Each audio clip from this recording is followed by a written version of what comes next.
Burası halamın yaylası. Selamünaleyküm. Önümden gidiyor işte.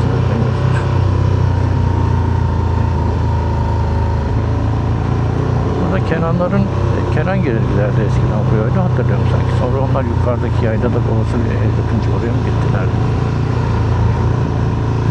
Şu karşıdaki bir evdeyiz. Kenan liseye gidiyor. Ben o zaman sanırım üniversiteye gidiyorum.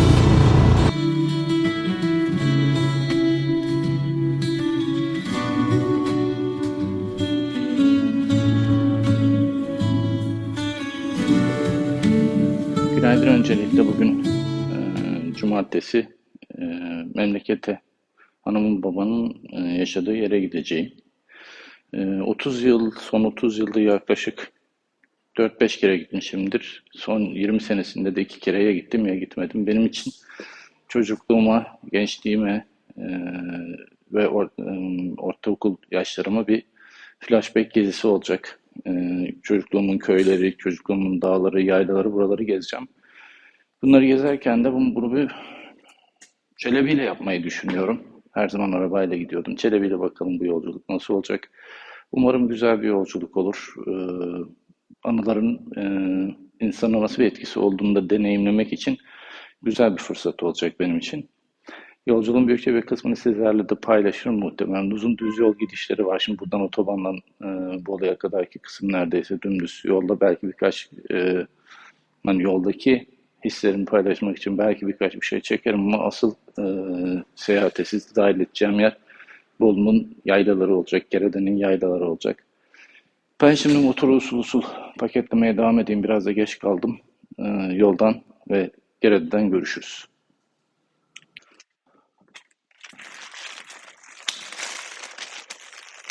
Şu spanzekler çok işe yarıyor. Arka tarafa bir şey tutturmak için aklınızda olsun. Bunlar gerçekten kullanışlı.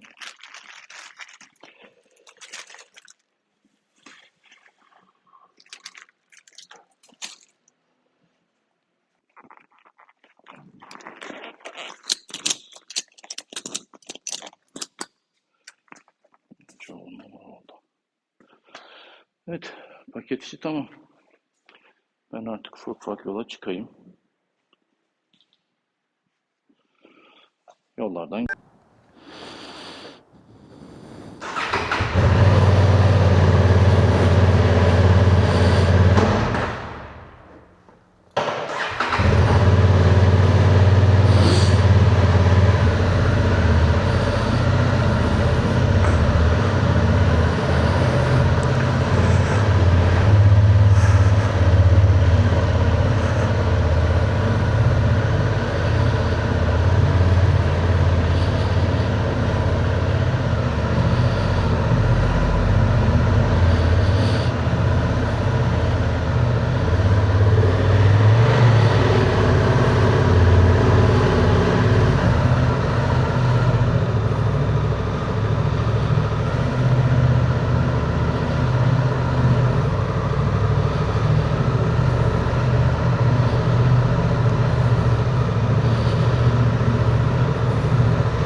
Evet, hayırlı yolculuklar. Efendim selamlar. Güzel bir İzmir gününden. Yaz olmasına rağmen 27 derece görüyorum. Doğru mu görüyorum bilmiyorum. Bugün 35 derece falan bekleniyor. Burası 27 derece ise Bolu ne durumdadır? Gittikçe biz ne kadar üşüyeceğizdir. O belli olacak. Üstümü 4 mevsim montumu almadım.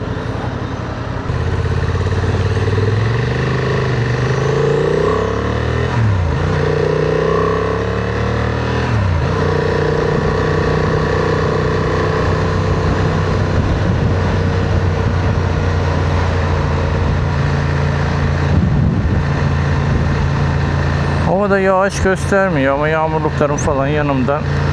Sadece botlarımın üstüne giyebileceğim bir şey yok. Muhtemelen ayakları ıslanacak. Yedek çorap falan aldım ama ayakkabıların kuruması, botların kuruması epey zaman alır.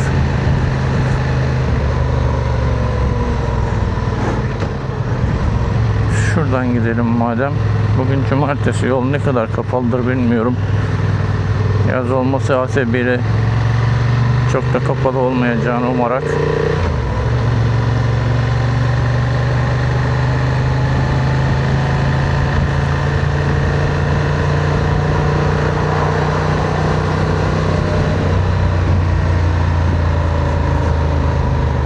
Araçlardan mümkün mertebe uzak geçiyoruz.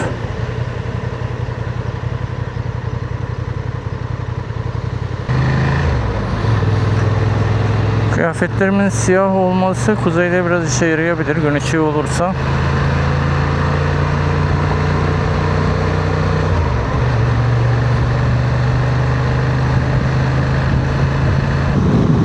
Buradan benim gideceğim yere kadar bir Bursa'da otobandan çıkıyoruz. Onun dışında komple otoban sürüşü olacak. Çünkü geze geze gidecek rotayı yapamayacağım. Üzgünüm ondan.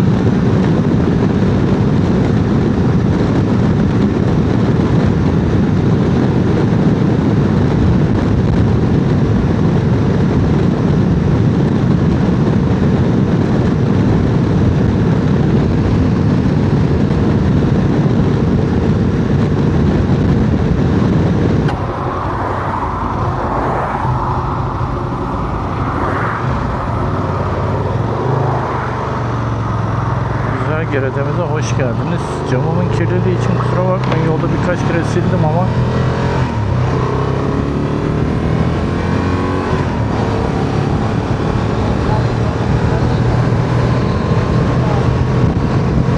epeyce bir fazla sinek oldu. Bolu Dağı'ndan çıktıktan sonra, Bolu Dağı tünelinden geçtikten sonra hava bir tık soğudu. Sonra bir tık daha soğudu. Sonra bir tık daha soğudu. Şurada 4 yuvanın orada buz gibi oldu zaten. Şu anda 21 derece. Yağmurluğu giydim. Üstünde Efil'in üst tarafı var. Göğsüm bayağı üşüdü. İnşallah hasta falan olmayız. Şuradaki benzinliğin eski sahibi. O benim arkadaşım. Bir gün geçi gördük diye. Allah'ım.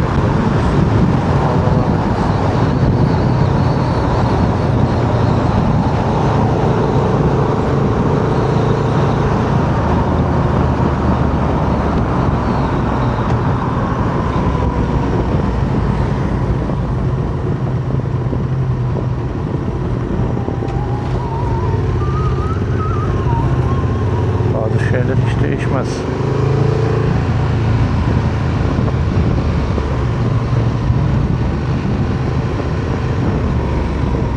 Daha da mı döneceksin?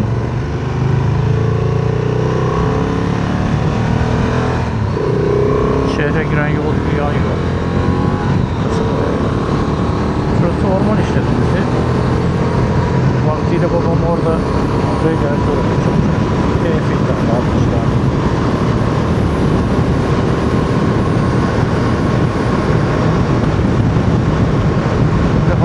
Ormanda çabuk kararır. Yerliğe çıkalım. Anneme de sürpriz gidiyorum. Bakalım sürpriz oldu mu? Şu haber verdim. Belki haber verdim.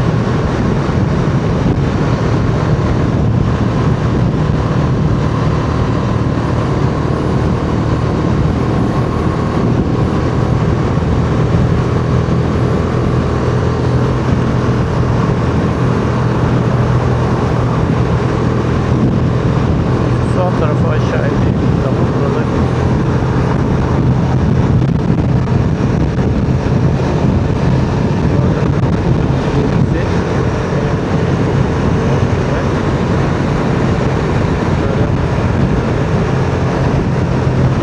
şurada da liseyi göreceksiniz. Sahandan kalkıp olan yerde ve ağaçlar içindeki yerde. Anadolu'nun Kavruk bir kasabasında. Kavruk demek doğru mu burası için? Büşra bir kasabası. Bakma sen şeye yakın olsa da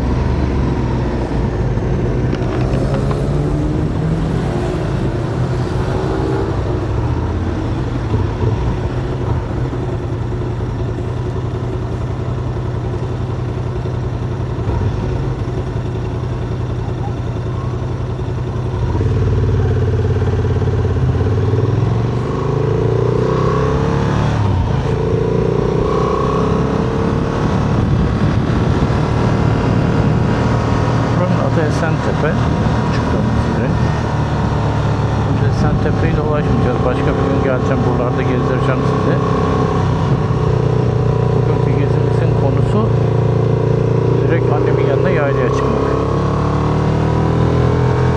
Demiştim ya, ormanda hava çabuk kararır diye. Normalde ovada 9'da kararıyorsa ormanda 7'de kararır hava. İleriden dönüp geleceğiz.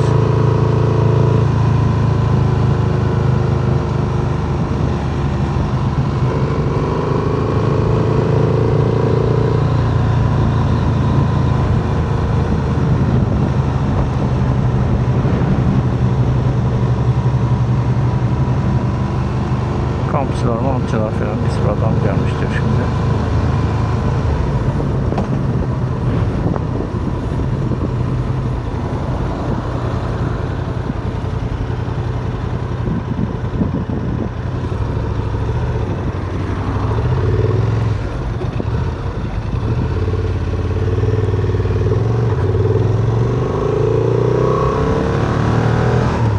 Yani giden de çoktur.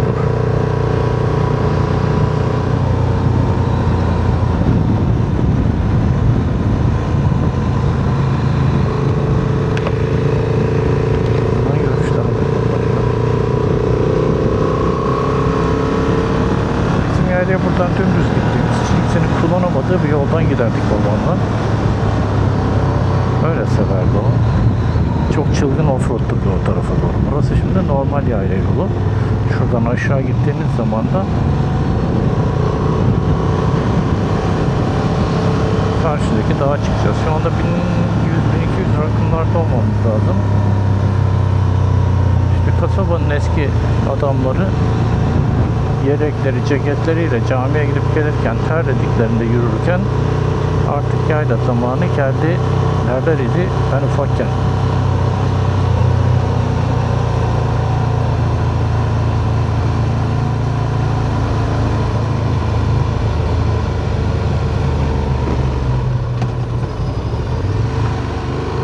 Yolumuz asfalt olmuş. Burası hep toprak yollar eskiden. Çamurda gelirsin, kayarsın.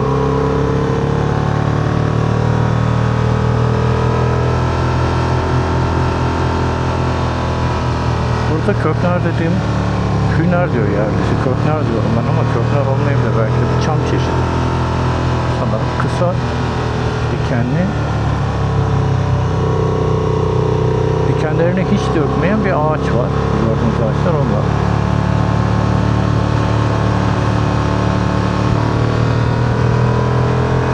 Adı hüner. Bilmiyorsanız öğrenin. Geredeçe gibi bir dil var.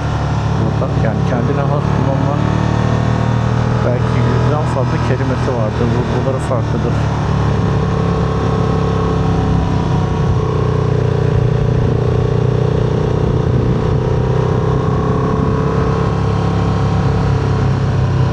Tabii zaman içerisinde değişmiş. Yani çok değişmiş. Ama şuradaki çimenler aynı çimenler, biliyor musunuz? Yani yolun çevresindeki 30 metreyi değiştirmişler ama bakın tam şuraya arabayla yukarıdan traktör geldi. Altındaki araba kaydı, frenle durmadı, geri geri o çukura düşmüştü. 2 traktör zor çıkarmıştı bunu. Bunlar duruyor mesela, aradan 40 sene geçse bile duruyor buralar. Efendim? Babişkom şimdi veremem. Babaannenin yanına gidiyorum. Anneme versin, olur mu? Ya da 15 dakika sonra verebilirim. Kızım aradı. Şurada bir çeşmemiz vardı. Hala var. Akıyor. Mesela kışın gelirdik buraya. Bu Firkete'den kışın jiple çıkması çok eğlenceli olur. Şuralarda kalmışlığımız çok. Ya zaten burası benim bu yaylalar sağında solunda kalma hatıralarımla dolu. Yani burada ben çocukken kar yağdığında şu gördüğünüz ağaçların yarısına kadar falan kar yağıyordu. 4-5 metre, hala etmiyorum, en az 4-5 metre kar yağıyordu. Yayla evimizin ikinci kat kapısına ulaşamıyorduk. Aşağı doğru kazıp giriliyordu. Şimdi ne durum bilmiyorum. buraya çıkmak çok keyifli. Burayı yürüyerek çıkmak hiç eğlenceli değildir, söyleyeyim ben size. Ben yayan da çok çıkmıştım çocukken, gençken. Bisikletle çıkmışlığım var buraya. Vitessiz bisiklet. Şimdi bir gündüz vakti olsaydı, aksiyon macera olsun diye şuradan soldan giderdik. Orası full offroad yolu. Ama öyle böyle offroad değil. Şimdi Hacıveli Yaylası'na geleceğiz ilk önce.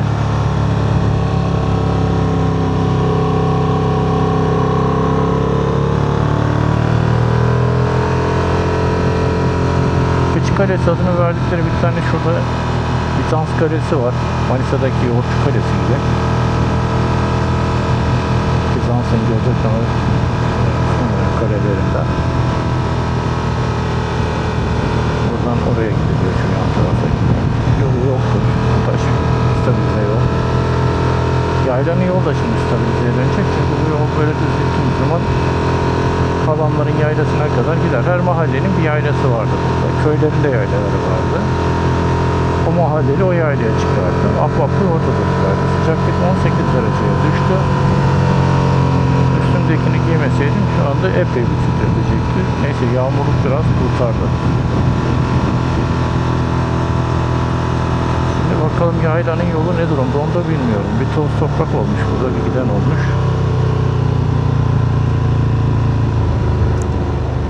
Görebiliyor musunuz bilmiyorum ama yayla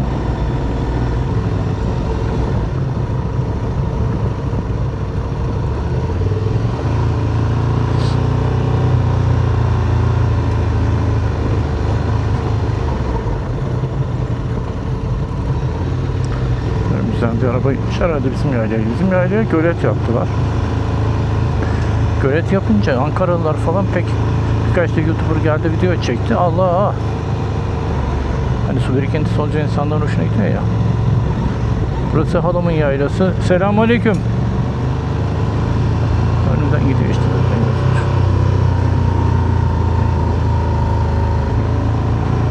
Burada Kenan gelirlerdi eskiden buraya, öyle hatırlıyorum sanki. Sonra onlar yukarıdaki yaylada babası bir ev yapınca oraya mı gittiler?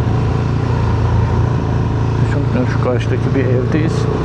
Kenan liseye gidiyor. Ben o zaman sanırım üniversiteye gidiyordum. Sonbahar, hiç kimse yok. Gece ay ışığında bahçeye çıktım şurada. Ulan mandalar hala yaylada. Dedim ki ya, mandaların yaylada ne işi var arkadaşlar? Bunlar inmiyor mu kente? Eskiden şuradan giderdik ya. Tırla inip çıkardık buradan, bak şu sol taraftan. Ya buralardaki maceralarım o kadar çok ki. Biz şurada toz olmayalım.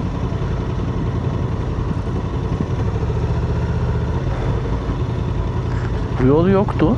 Sadece orası vardı. O dik yağmur yağdı mı o geçmiş olsun.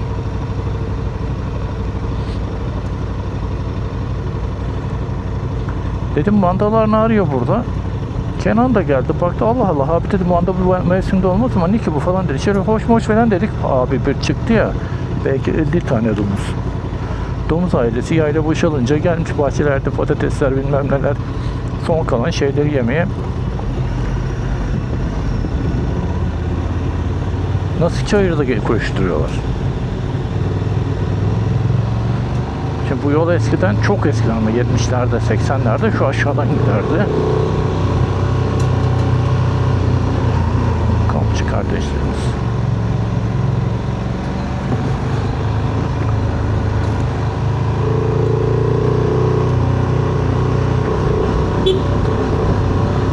Abi ben şuradan geçeyim de.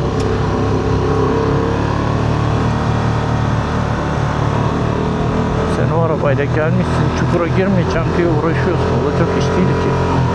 Nasıl çukura girmeyeceksin? Burası yayla yolu ya. Daha şu anda çok güzel, bak grader geçmiş üstünden. Şimdi ilerlerde muhtemelen vardır. En kör yerlerden birisi burası. Ama trafikleri motorda kör değil.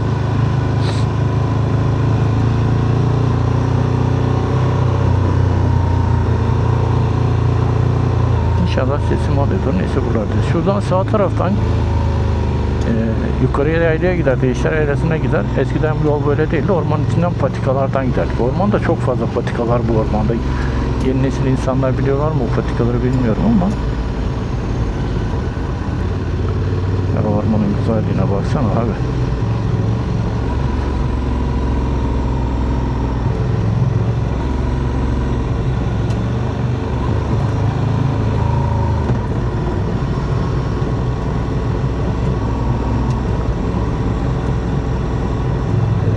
Bizim yaylalara yabancılar hiç gelmezdi.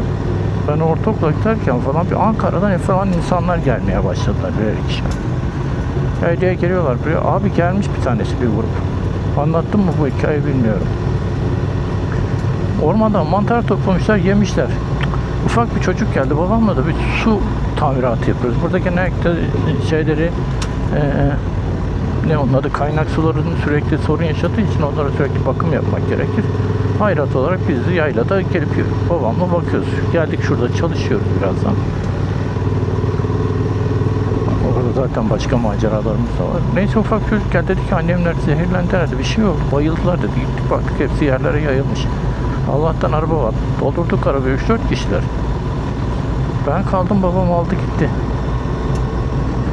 Hastaneye kurtarmışlar ama. Mesela gökgöbek diye bir mantar var. Onu yeselerdi biz gittiğimizde ölmüş olurlardı. Ya nasıl ormana çıkıyorsun da direkt mantar yiyorsun? Bunlar da ineklerimiz. Şimdi buradan sonra gelen şu arkadaki yerde efsane bir maceramız var. Yaylaya geldik. Tırla 110 Vabis var o zaman. Scania 110 Vabis. Vabis diye geçiyor o. Arkada Dorse de var üstteki. Dorse'yi çıkarmaya da üşeniyoruz. Dorse ile geliyoruz bu yola tırla. Neyse dedik ki ya yol çok çamur olmadan gidelim. Şimdi yolda kalırız. Çıktık ama geçmiş olsun. Şu karşıdan gelen yoldan geldik. Bakın şurada tabiat hala düzeltememiş şurayı. Bakın şuradaki girintileri görüyor musunuz? Şu çukurları. Onlar bizim açtığımız çukurlar. Yıl 1981-82, bakın şu yan taraf.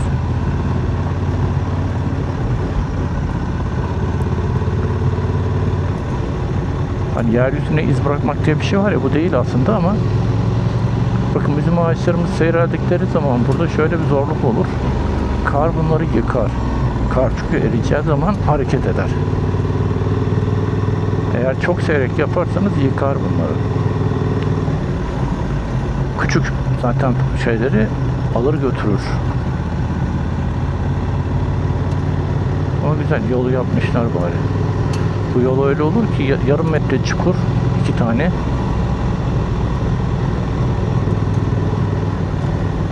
Çünkü traktörler kesime gelirler buraya. Doldurmuşlar bak buralar. Geldik zaten ya. Elektrik gelmiş yaylaya.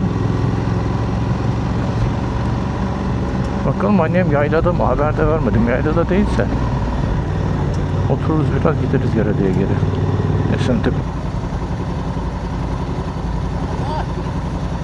Ay maşallah. Abi.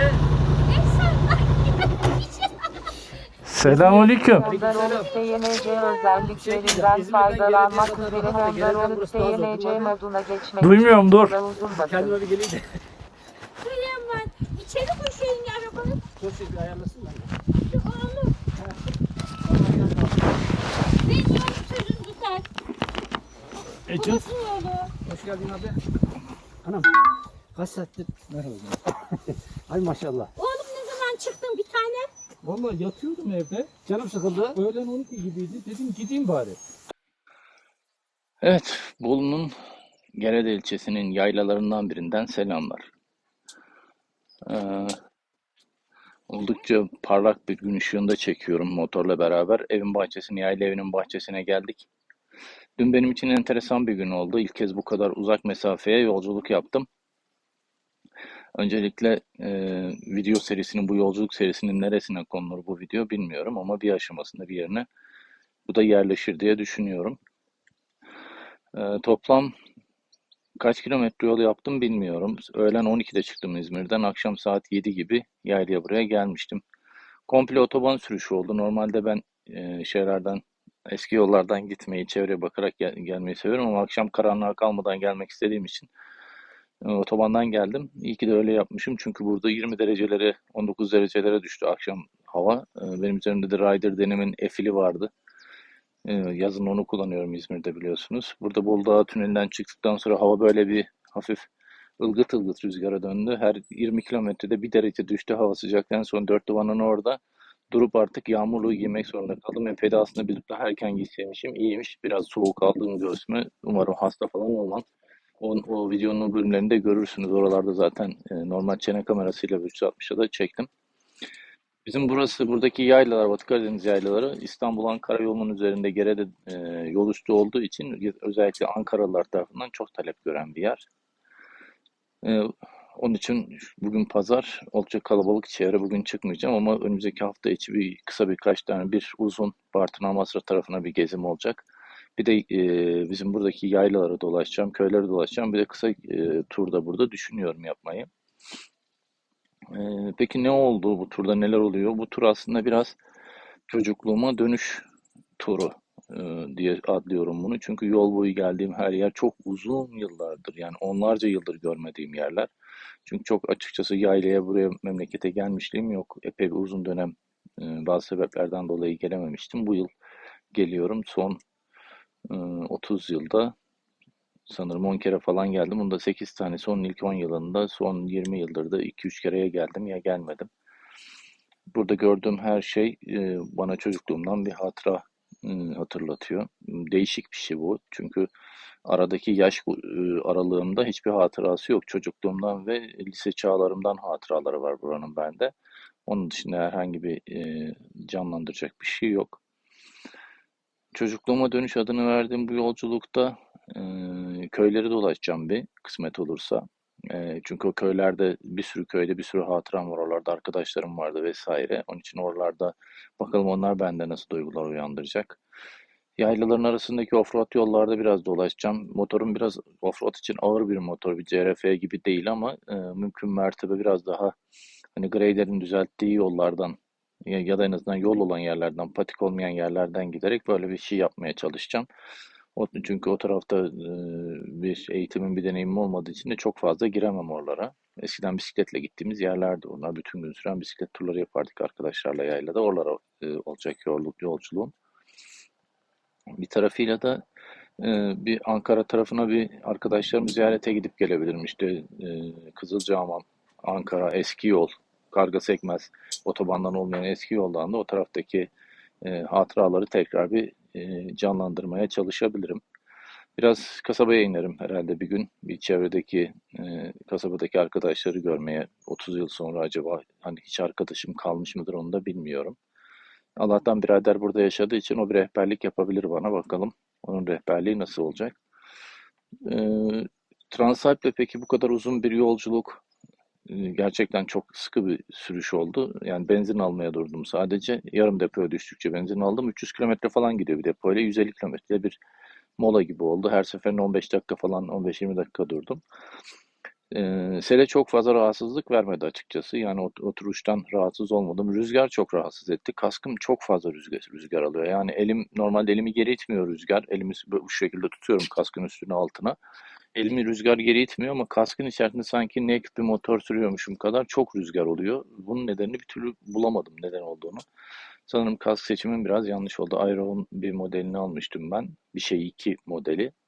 Sanırım o yanlış bir tercih olmuş. Yanıma bol miktarda su ve bir marketten işte kuru incir vesaire şeyler almıştım. Yolda yemek yemedim. Durduğum yerlerde enerji versin diye onları yedim. Çok işe yaradı.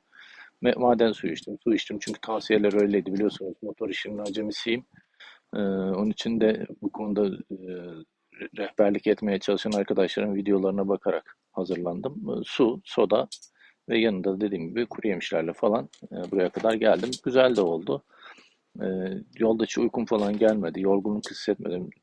Otoban sürüşünün özellikle İstanbul-Ankara yoluna bağlandığım tarafında yoğun bir otoban trafiği oluyor. Tabii burası bütün Anadolu'ya giden herkesin kullandığı bir yol olduğu için yoğun trafikte de fena değildi. Motorun performansı olarak motor yani e, her türlü yolda her türlü güç ihtiyacını karşılayabiliyor. Onu söyleyeyim. Yani bu motorun ya motor gücü az geliyor ya da işte atıyorum torku bunun yanlış yerde falan fıstık gibi denecek bir şey yok. Bu motorla hiç sıkılmadan, hiç rahatsızlık duymadan herhangi bir yere çok rahatlık, konforlu bir şekilde ve güvenli bir şekilde gidebiliyorsunuz. Kulaklık açlarımı taktım uzun yolda çünkü yüksek sesten sürekli sorun olacak diye. Tek rahatsızlık duyduğum yer motor sesini çok duyamadım yolda. Çünkü ben eski tırcı olduğum için yürüyen makinenin tıkırtısını, şakırtısını duymayınca biraz rahatsız oluyorum. Onu da duyabilseydim iyiydi ama iki rahmetten birisi çünkü kulağa kalıcı hasar veriyor biliyorsunuz yüksek rüzgar sesi. Mecburen o şekilde geldim. Motoru yağlamadım. Yağlayıp çıkmıştım. Şimdi burada yaylada bir kez daha yağlayacağım. Daha doğrusu buralarda biraz dolaştıktan sonra temizleyip yağlarım. Çünkü tozlu yollara gireceğim burada. Temizleyip yağladıktan sonra da dönüş yolunu artık ne taraftan yaparım bilmiyorum. Ya Ankara üzerinden, Ankara'dan belki Eskişehir, Kütahya, Uşak o taraftan dolaşıp gidebilirim. Ya da Ankara'dan doğru İzmir yapabilirim. Ya da belki Trakya tarafından gidip Çanakkale üzeri gidebilirim. Henüz daha karar vermedim dönüşe.